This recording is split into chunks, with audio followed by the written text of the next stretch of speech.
कोरा कागज था ये मन मेरा मेरा मेरा, लिख लिया नाम इस पे तेरा तेरा तेरा। कोरा कागज था ये मन मेरा, लिख लिया नाम इस पे तेरा।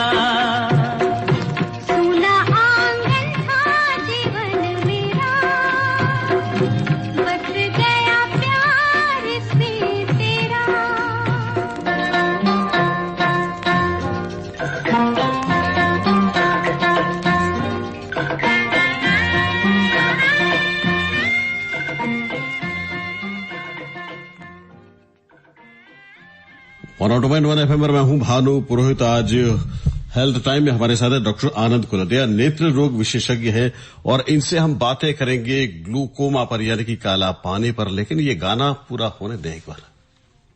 निस दिन सपनों में देखा करता हूँ, टूट न जाए सपने मैं डरता हूँ।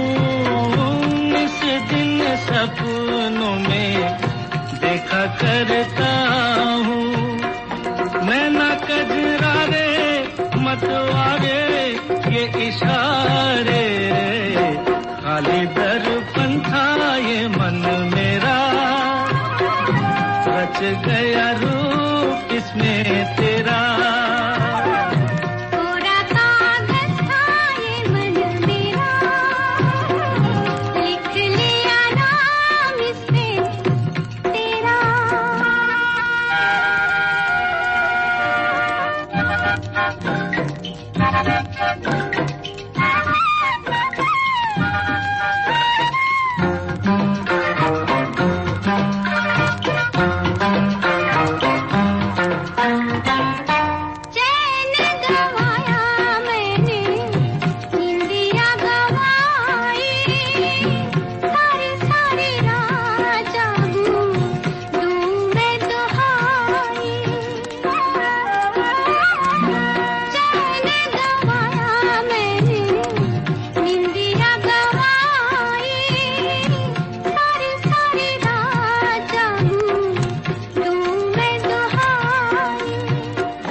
कागज था ये मन मेरा, लिख लिया नाम इस पे तेरा।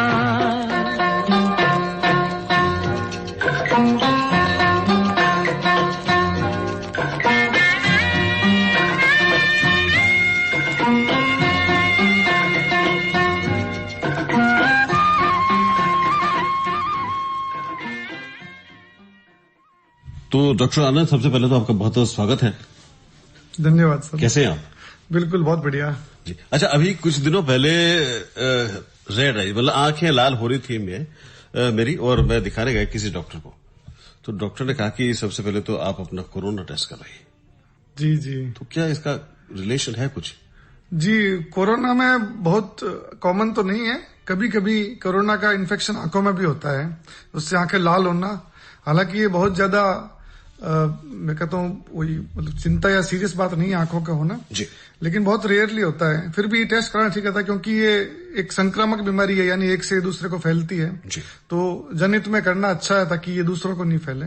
जी, सतर्कता जरूरी है। सतर्कता ही जरूरी है सर। डॉक्टर आनंद, अभी चल रहा है ग्लूकोमा वीक जी। तो सबसे पहले तो हम आपसे ये जानना चाहते हैं कि ग्लूकोमा है क्या, क्या डेफिनेशन है ग्लूकोमा की, या ये क्या रोग है? जी, जैसे कि कुछ आंखों की बीमारियां हैं जिनमें अपनी नजर की रोशनी कम हो जाती है जी।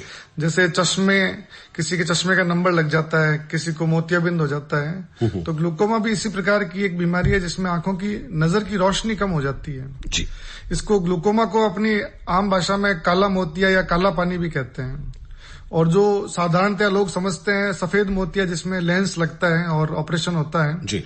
तो ग्लूकोमा और काला मोतियाबिंद में फर्क यही है कि मोतियाबिंद में रोशनी वापस 100% आ जाती है। अच्छा। लेकिन ग्लूकोमा में एक बार अगर रोशनी चली गई तो वापस नहीं आती है, इसीलिए इसे काला मोतिया या काला पानी कहते हैं। तो इसमें होता क्या है कि अपनी रोशनी धीरे धीरे कम होती है तो व्यक्ति को अक्सर पता ही नहीं चलता जी। इसको अंदर कोई मरीज के लक्षण नहीं होते हैं। जैसे अपने को पता चले कि कोई दर्द हो रहा है आंख में या कोई सर दर्द हो रहा है, आंख भारी हो रही है, बहुत ज्यादा इसके सिम्टम नहीं होते हैं।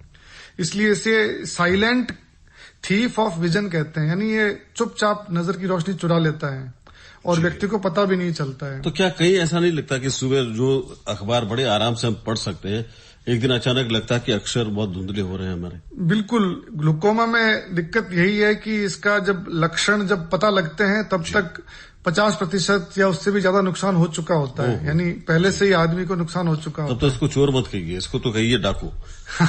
बिल्कुल सर, बिल्कुल जी ये बिल्कुल रोशनी एक बार काफी कम होने के बाद ही व्यक्ति को पता चलता है कि मेरी रोशनी कम हो गई है। उसके बाद उपचार भी करें तो बहुत ज्यादा गुंजाइश नहीं है, इसलिए समय पर इसका निदान ही इसका बचाव है। तो आप जब भी जैसे अपनी उम्र 40-50 साल के आसपास होती है तो आंख का प्रेशर चेक करवाइए। अपनी आंखों का एक प्रेशर होता है जो 15 या 20 के आसपास रहता है, 15 या 20 नैनोमीटर तक। जी जी। तो जब ये प्रेशर बढ़ने लग जाता है किसी भी वजह से तो इसका दबाव जो है आंख की नस पे पड़ता है और वो दबाव की वजह से लगातार नस जो है वो सूखती जाती है और धीरे धीरे शुरुआत में मरीज को कुछ पता नहीं चलता है जी। और उसकी नजर की रोशनी कम होती जाती है और जब उसकी रोशनी 50% तक कम हो जाती है तब उसे पता चलता है। लेकिन तब तक जो नस है वो स्थायी रूप से खराब हो चुकी होती है। अच्छा, आप जो कहते हैं कि प्रेशर इसमें चेक करवाना चाहिए और उसमें दबाव पड़ता है, तो क्या तब भी आपको महसूस नहीं होता आंखों पर कुछ भारीपन या कुछ लाल होना या कुछ? अक्सर लोग महसूस नहीं कर पाते इस चीज को। इसमें शुरुआती में ग्रेजुअली होता है, ग्रेजुअली, क्योंकि बहुत धीरे धीरे होता है तो बॉडी एडजस्ट हो जाती है इसके लिए जी। इसमें होता यही है कि शुरुआत में कभी कभी आंखें भारी रहती है शाम के वक्त, या आप जब सिनेमा हॉल या कुछ चीजें में जाते हो तो आंखों में अचानक से धुंधलापन सा आने लग जाता है अंधेरी जगहों में जी। या आपका सर भारी रहता है। और कई बार जो व्यक्ति नजर का चश्मा लगाते हैं देखने के लिए, उनका नंबर बार बार बदलता है, उनको लगता है कि मेरा नंबर बढ़ रहा है अचानक से। तो ये सब इसके लक्षण हैं जो कि बहुत ज्यादा प्रोमिनेंट नहीं होते, मरीज को अक्सर पता नहीं चलता कि मेरी नजर जा रही है। यानी कि अच्छा तो ये है कि 40+ आप जब भी हो रहे हो जी तब आपको मतलब कितनी बार चेक करा? महीने में, साल में 2-3 बार? नहीं, आमतौर पे मैं 40 साल के बाद एक बार राय देता हूँ, क्योंकि 40 साल के बाद में क्या होता है कि अपनी नजदीक की नजर कमजोर होने लग जाती है। जो अपन रीडिंग ग्लास बोलते हैं वो लगभग 40 साल के बाद में लगने शुरू हो जाते हैं। तो आप एक बार 40 साल की उम्र में नजदीक की नजर चेक करवाएं। अगर आपको आवश्यकता हो तो पढ़ने का या मोबाइल देखने के लिए जो जरूरत पड़ता है वो चश्मा लेवें और उस वक्त आंख का प्रेशर भी चेक करवाएं। तो वो आंख का प्रेशर आपको बता देगा कि आपको ग्लूकोमा है या नहीं है। इसके अलावा एक चीज और ध्यान रखें कि आपके परिवार में किसी को ग्लूकोमा तो नहीं है। हिस्ट्री देखनी चाहिए। बिल्कुल हिस्ट्री, ये आनुवंशिक बीमारी भी है तो आपके परिवार में किसी को ग्लूकोमा तो नहीं है। दूसरा, अगर आपके मोटा चश्मा है, कई बच्चों के अपन देखते हैं बहुत भारी चश्मे होते हैं, -5 या 6 या प्लस में नंबर है, अगर +6-7 तक, तो आपको ग्लूकोमा होने की संभावना अधिक है। तो ऐसे व्यक्ति जिनके नंबर चश्मे का बहुत भारी है वो आवश्यक रूप से नियमित आंख की जांच करवाएं। डॉक्टर साहब, इसका नाम जो पड़ा है काला पानी, क्या आंखों में वाकई कुछ काला पानी जैसा होता है या सिर्फ नाम ही है? नहीं सर, काला इसलिए पड़ा है कि बिल्कुल अंधेरा छा जाता है। आपको ऐसा लगता है कि आंखों के आगे अंधेरा आ गया है। जैसे अपन शाम को कैसे दिखता है अपने को, जैसे दिन के उजाले में कोई वस्तु दिखती है और शाम को कैसी दिखती है, तो काले मोतिये वाले व्यक्ति को जैसे शाम को वस्तुएं दिखाई देती है, इस प्रकार से वस्तुएं दिखाई देने लग जाती है। तो उसके जीवन में एक तरह से अंधेरा आ जाता है। जी जी, बिल्कुल नजर के सामने कुछ जैसा। अच्छा, जब ये पहला लक्षण आता है, जैसे आपने कहा कि अचानक आपको लगने लगता है जी, तो जैसे 50% आपके मुताबिक वो जाने के बाद ही आपको महसूस होता है, तो क्या उसको वहीं रोका जा सकता है 50% होने के बाद भी? बिल्कुल, उसके बाद में जब जैसे ही हमें पता चलता है ग्लूकोमा का, तो हम तुरंत दवाइयां चालू करते हैं और उस प्रेशर को नियंत्रित करते हैं। अगर वो दवाइयों से भी प्रेशर जो है इसका आंख का नियंत्रित नहीं होता है तो हमें ऑपरेशन करके उसे कंट्रोल करना पड़ता है। सबसे महत्वपूर्ण इस प्रेशर को दबाव को कम बनाए रखना है 15 से 20 के बीच में। अगर ये उससे ऊपर रहता है दबाव तो धीरे धीरे नस को वो नुकसान पहुंचाता जाता है और अंततः मनुष्य की आंखें कंप्लीटली मतलब खराब हो जाती हैं, बिल्कुल रोशनी बंद हो जाती है। और जैसा कि मैंने बताया कि इसका कोई इलाज नहीं है, एक बार रोशनी चली गई तो फिर आदमी को अपना जीवन मतलब अंधकार में गुजारना पड़ता है। जी। अच्छा, कई लोग ऐसे हैं जिनको ऑलरेडी शुगर है या ब्लड प्रेशर रहता है, तो उनमें ये होने के चांसेस कुछ ज्यादा होते हैं आमतौर से? जी, शुगर के मरीजों को संभावना रहती है, क्योंकि मधुमेह की जो बीमारी है इसका इफेक्ट आंख पर भी आता है। अपनी मधुमेह के मरीजों में भी ग्लूकोमा की संभावना अधिक रहती है, इसलिए वो भी नियमित अंतराल से अपने आंख का प्रेशर चेक करवाएं और ग्लूकोमा की अगर दवाई अगर आवश्यक है तो उसको नियमित रूप से डालें। और जैसे बीपी के मरीज हैं उनको तो ये पता ही होगा कि अगर बीपी की गोली बंद कर देंगे तो ब्लड प्रेशर बढ़ जाएगा। बिल्कुल वैसे ही अगर आंख की दवाई बंद कर दी आपने बीच में तो आंख का प्रेशर बढ़ जाएगा। इसलिए अगर ग्लूकोमा की दवाई आपकी चल रही है तो उसको नियमित रूप से डालें, उसे बंद नहीं करें। अगर बंद करेंगे तो समस्या वापस आ जाएगी। तो अगर आपको डॉक्टर ने दवाई दी है तो उसको बिल्कुल नियमित रूप से ही डालें दवाई को। इस दशा में क्या कोई खाने की दवाई आती है या आई ड्रॉप वगैरह कुछ होते हैं? खाने की दवाई तो बहुत ही अल्प अवधि के लिए देते हैं, 3-4 दिन के लिए, हफ्ते भर के लिए। लेकिन मूलतः इसमें सिर्फ आंख में डालने की दवाई होती है, जो आंख के अंदर जो प्रेशर, जो आंख का जो पानी होता है उसका प्रेशर कम करती है। जी डॉक्टर आनंद, आगे बढ़ते हैं हम, लेकिन उससे पहले गाने आपको कैसे लगते हैं? जरूर, बहुत अच्छे लगते हैं। चलिए सुनते हैं गाना।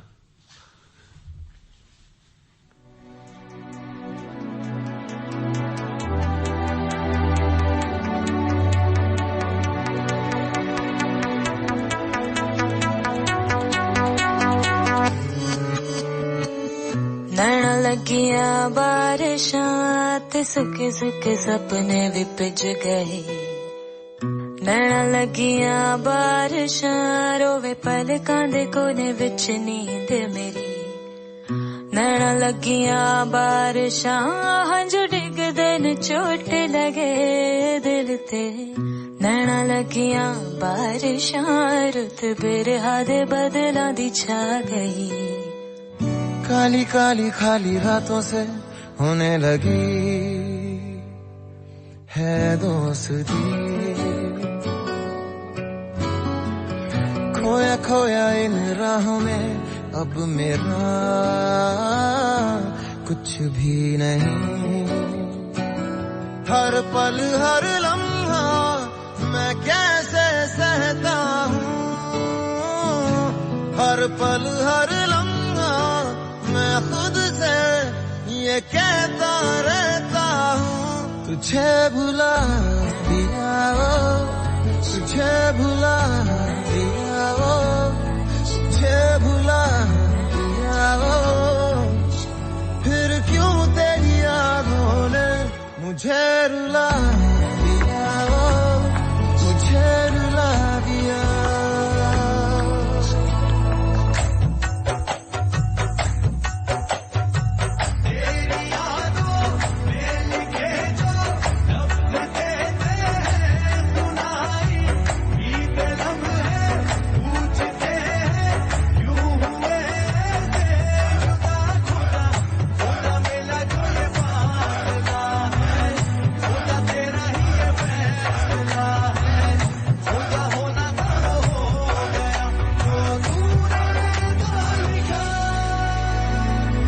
काली काली खाली रातों से होने लगी है दोस्ती। खोया खोया इन राहों में अब मेरा कुछ भी नहीं। हर पल हर लम्हा मैं कैसे सहता हूँ।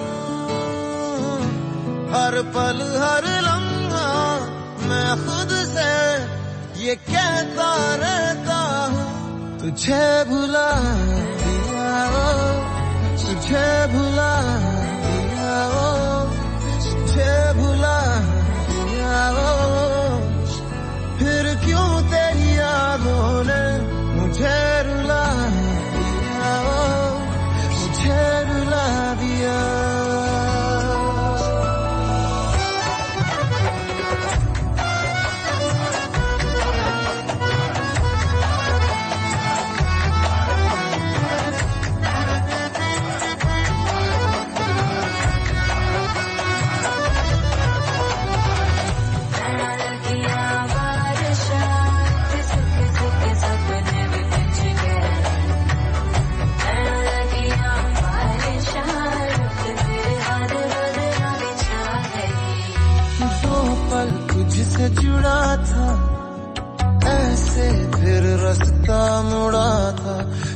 तुझसे मैं खोने लगा, जुदा जैसे होने लगा मुझसे कुछ मेरा।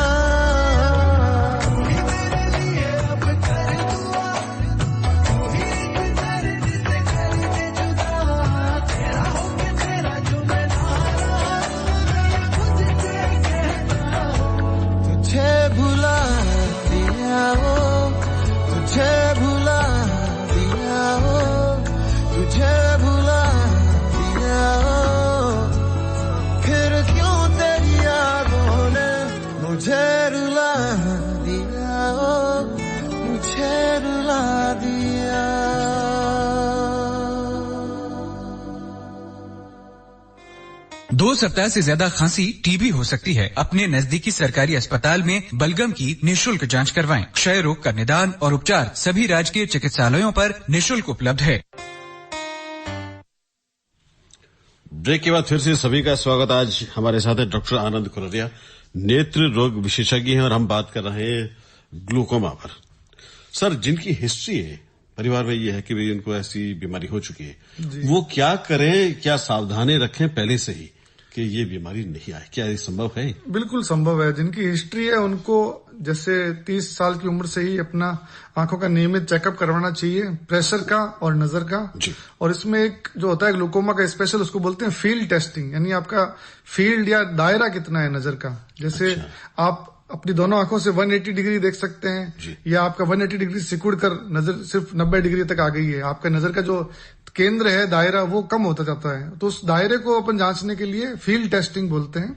तो आप किसी भी अच्छे सेंटर पे जहाँ पे होता हो वहाँ पे फील्ड टेस्टिंग करवाइए। इसमें वो ट्रिगर चलाते रहते हैं, बिल्कुल काउंटिंग करते रहते हैं। बिल्कुल बिल्कुल बिल्कुल वही ट्रिगर। आपको एक तरह से एक आसमान का एक दायरा दिखता है, आपको उस पर ट्रिगर चलानी है। तो हम ये पता करते हैं कि आपके नजर जो है सिकुड़ तो नहीं रही है, क्योंकि अपना जो दायरा है नजर का वो गोला सिकुड़ता जाता है आपका। अच्छा, तो डॉक्टर साहब वो जो काउंटिंग वैसे ही जनरल पूछ रहा हूँ कि उसमें कितनी बार ट्रिगर दबाते हैं और काउंटिंग कितनी आए तो माना जाता है कि आपकी नजर ठीक है? नहीं, वो एक रैंडम टेस्ट होता है। उसमें कंप्यूटर में आपको अलग अलग जगह स्पॉट दिखाई जाते हैं। जैसे कुछ स्पॉट जो आपके नजर के दायरे में हैं और वो आपको कितनी देर बाद दिखते हैं। अगर आपको तुरंत वो स्पॉट दिख रहे हैं, इसका मतलब वहां तक का फील्ड सही है। जैसे उसमें अलग अलग दायरे होते हैं, शुरुआत में 30 डिग्री, फिर उससे बड़ा 40 डिग्री, फिर 50 डिग्री, इस तरह से वो 90 या 110 डिग्री तक का दायरा होता है।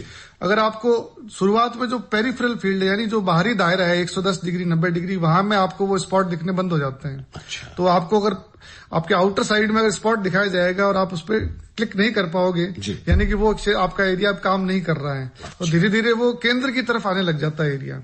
और दूसरा, आपको ब्राइटनेस दिखनी कम हो जाती है। आपको बहुत अगर कम बल्ब या कम रोशनी का अगर आपको स्पॉट दिख रहा है तो आपको पता नहीं चल पाएगा, आपको ज्यादा ब्राइटनेस का पता चलेगा। तो वो एक कंप्यूटर जनरेटेड, एक तरह से आप उसको वीडियो गेम की तरह समझे कि आपको वो बिल्कुल दिख रहा है, तो वो कंप्यूटर उस हिसाब से आपका अनुमान लगा लेता है कि अब आपका विजन कितना बचा है, फील्ड। तो ये विजन फील्ड जो है ये आप टेस्ट करवा लीजिए अगर ग्लूकोमा का आपको संदेह है। तो ये बहुत ही कंफर्म टेस्ट है। दूसरा, इस टेस्ट को हर साल 2 साल बाद रिपीट करवाइए, तो आपको पता लगता रहेगा कि ये बढ़ रहा है या घट रहा है या स्थायी है, स्थिर है। जी, मतलब विज्ञान ने इतनी तरक्की कर ली है, उन्नति कर ली है कि आंखें मतलब बदली जा सकती है, नेत्रदान करते हैं लोग, लेकिन इसमें अभी कुछ चीजें अभी बाकी हैं। जी, इसमें असल में ये नस की बीमारी है, जो अपने आंख की नस होती है, ऑप्टिक नर्व जिसे बोलते हैं जी, वो आंख की नस ही दब के और धीरे धीरे खत्म हो जाती है। ये एक तरह से इलेक्ट्रिक सिग्नल है। अब जब सिग्नल ही नहीं जाएंगे आंख के अंदर तो आंख की संरचना बिल्कुल सामान्य है, लेकिन पीछे से उसमें एक समझ लीजिए करंट ही नहीं आ रहा है जी। हमने अगर बल्ब बदल दिया लेकिन करंट ही नहीं है तो वे क्या काम करेगा? वो तारे जब खराब हो गई तो क्या? बिल्कुल, तारा खराब हो जाती है इसमें जी। अच्छा, एज फैक्टर कुछ काम करता है डॉक्टर साहब इसमें? जी, कई बार जैसे बढ़ती उम्र के साथ में 70-80 साल में भी धीरे धीरे ग्लूकोमा बनने लग जाता है। दरअसल अपनी आंख को साफ रखने के लिए निरंतर आंख में पानी बनता रहता है और निकलता रहता है। वो आंख के इंटरनल यानी अंदरी पार्ट में एक पानी, एक्वस जिसे बोलते हैं, वो बनता रहता है और निकलता रहता है। लेकिन जब उसके सर्कुलेशन में दिक्कत आती है, यानी वो निकलता नहीं है, बन तो रहा है लेकिन वो उतनी गति से निकल नहीं रहा है, उसके निकलने के जो चैनल्स हैं वो ब्लॉक हो गए हैं, तो वो प्रेशर अंदर ही अंदर बढ़ता जाता है। तो वो जो चैनल्स हैं उनको अपन बाहरी तौर पे सफाई नहीं कर सकते जी। तो अपन एक तो दवाई दे सकते हैं कि वो जो पानी जो आंख के अंदर निरंतर बन रहा है वो पानी कम बने ताकि प्रेशर कम रहे, या फिर उसको चैनल्स को खोलने के लिए हम एक सर्जरी करते हैं जिसे फिल्ट्रेशन सर्जरी बोलते हैं, ताकि वो पानी वापस बाहर उसी सिस्टम से निकलता रहे, उसी सिस्टम से बनता रहे जी, क्योंकि इस पानी का निरंतर चलना आंख की सफाई के लिए बहुत जरूरी है जी, एक्वस का चलना। अच्छा, ये कहा जाता है कि सुबह नंगे पांव अगर धूप पे चलें या सुबह उठ के ठंडे पानी से या तांबे के बर्तन में रखे पानी से आंखें आप धोएं तो आंखें थोड़ी ठीक रहती है। बिल्कुल, ऐसे उपायों से भी आंखें ठीक रहती है। सुबह हरी घास पे चलना, तांबे के पात्र से ठंडी आंखों से आंख धोना, और जैसे कि आजकल बहुत ज्यादा प्रदूषण का माहौल है, अपन जब भी बाहर जाते हैं तो अपनी आंखें इतने धुएं और इनके जो ना पॉल्यूशन तरह तरह के प्रकार के विभिन्न उनसे होते, सबसे बड़ा तो जो गाड़ियों का धुआं है जी। तो इसलिए जब भी आप बाहर से आए तो हमेशा आंखों को धोइए पानी से जी, साफ पानी से धोइए। और अगर आपको धुएं से एलर्जी या इस तरह की समस्या है तो एक कोई आई जो ड्रॉप होती है वो भी डालिए। जी डॉक्टर साहब, ग्लूकोमा को लेकर क्या खान पान में भी बदलाव होते हैं या खान पान का भी उस पर असर पड़ता है? खान पान का देखो, ऑप्टिक नर्व की सुरक्षा के लिए हम ना जो कुछ विटामिन हैं जो ऑप्टिक नर्व और रेटिना के लिए अच्छे हैं, जो खासतौर पर टमाटर या गाजर इनमें पाए जाते हैं, तो आप जब भी हो सके मौसमी जो जूस होते हैं जिस मौसम में मौसमी टमाटर गाजर इनका जूस जरूर पीजिए। और ताजे फल जो होते हैं इनके अंदर जो विटामिन होते हैं ये उस नर्व को पोषण देते हैं, तो आप कोशिश कीजिए कि हमेशा ताजे फल खाइए। जी। दूसरा अभी खूब चल रहा है दुनिया भर में योग जी, तो एक्सरसाइज या योग ये कितने बेनिफिशियल हो सकते हैं, कितने बेनिफिट्स देते हैं? योग का अभी तक ग्लूकोमा पर तो स्टडी नहीं हुई है, लेकिन योग का मुख्यतः बॉडी पे अच्छा ही इफेक्ट पड़ता है क्योंकि इससे ब्लड सर्कुलेशन बढ़ता है। अगर हम योग करें नियमित रूप से प्राणायाम वगैरह तो जो ब्लड सर्कुलेशन जो बढ़ता है आंख के अंदर उससे निश्चित तौर पर फायदा ही होता है। जी। अभी डॉक्टर साहब कोरोना के दरमियान पढ़ाई का पूरा पैटर्न नेट पे आ गया है। जी, जी। बच्चे घंटों तक अपने टैबलेट पे या मोबाइल पे लगे रहते हैं, तो क्या ये दुष्प्रभाव है वाकई या एक सेफ डिस्टेंस? नहीं सर, ये दुष्प्रभाव है। असल में जो बढ़ती उम्र है जिसको आप ग्रोइंग एज बोलते हैं, ग्रोइंग एज में एक्सेसिव नियर वर्क जो है वो मायोपिया इंड्यूस करता है। यानी अगर बच्चा बढ़ती उम्र में जब उसकी उम्र बढ़ रही है, लंबाई बढ़ रही है, उस वक्त में अगर बहुत ज्यादा नजदीक का काम करता है, यानी इंडोर एक्टिविटी करना, वो ना किताब मोबाइल दिन रात देखना, तो देखो पढ़ाई तो आजकल ऐसी चीज है इसको हम अवॉइड नहीं कर सकते, लेकिन पढ़ाई के अलावा जो दूसरे काम है उनको अवॉइड कीजिए। ऐसी कई स्टडीज हुई है जर्मनी वगैरह में जिनमें उन्होंने बताया कि कम से कम 2 घंटे नेचुरल लाइट में खेलना चाहिए और पार्क इत्यादि में खेलना चाहिए, क्योंकि आजकल घर और जिस तरह से हमारी विकसित हुई है सोसाइटी, इंडोर ज्यादा रहते हैं बच्चे, तो कोशिश कीजिए कि मोबाइल और मोबाइल गेमिंग तो बिल्कुल नहीं करें और मोबाइल को सिर्फ पढ़ाई के लिए यूज करें। उसके अलावा बाहर पार्क में और खुले में जाके बैठें और खुले में पढ़ाई करें। आर्टिफिशियल लाइट का इस्तेमाल कम करें, नेचुरल लाइट का इस्तेमाल ज्यादा करें। जी। अच्छा, इसका आराम से या नींद से भी कोई रिलेशन होता है आंखों को लेकर? बिल्कुल बिल्कुल, इतना आराम जरूरी है। बिल्कुल, अपने को नियमित 8 घंटे की नींद तो रात को लेनी ही चाहिए। आंखों को आराम जरूरी है। लगातार अगर अपन जागते रहेंगे, या कुछ लोगों की आजकल आदत है कि वो बिस्तर पे मोबाइल घंटों देखते रहते हैं, जो आंखों के लिए बहुत हानिकारक है। इससे अंततः आंखों पे और ब्रेन पे बहुत दुष्प्रभाव पड़ते हैं, क्योंकि ये लॉन्ग टर्म इफेक्ट है। आपको हो सकता है तुरंत पता नहीं चले, लेकिन 2-3 साल बाद में आपको धीरे धीरे सरदर्द रहना, चिड़चिड़ापन रहना, ये सब दिक्कतें आ सकती है। जी। डॉक्टर आनंद, कोई चलते चलते टिप देना चाहें हमारे सुनने वालों को?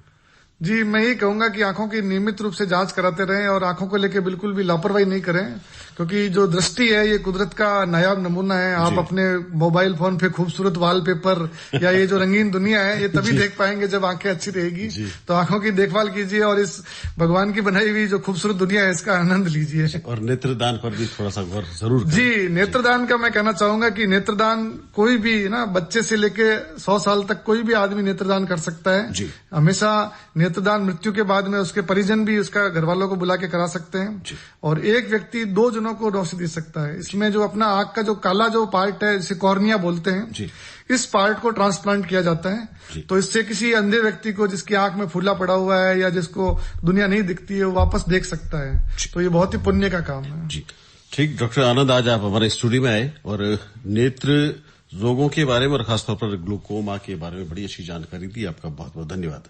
धन्यवाद।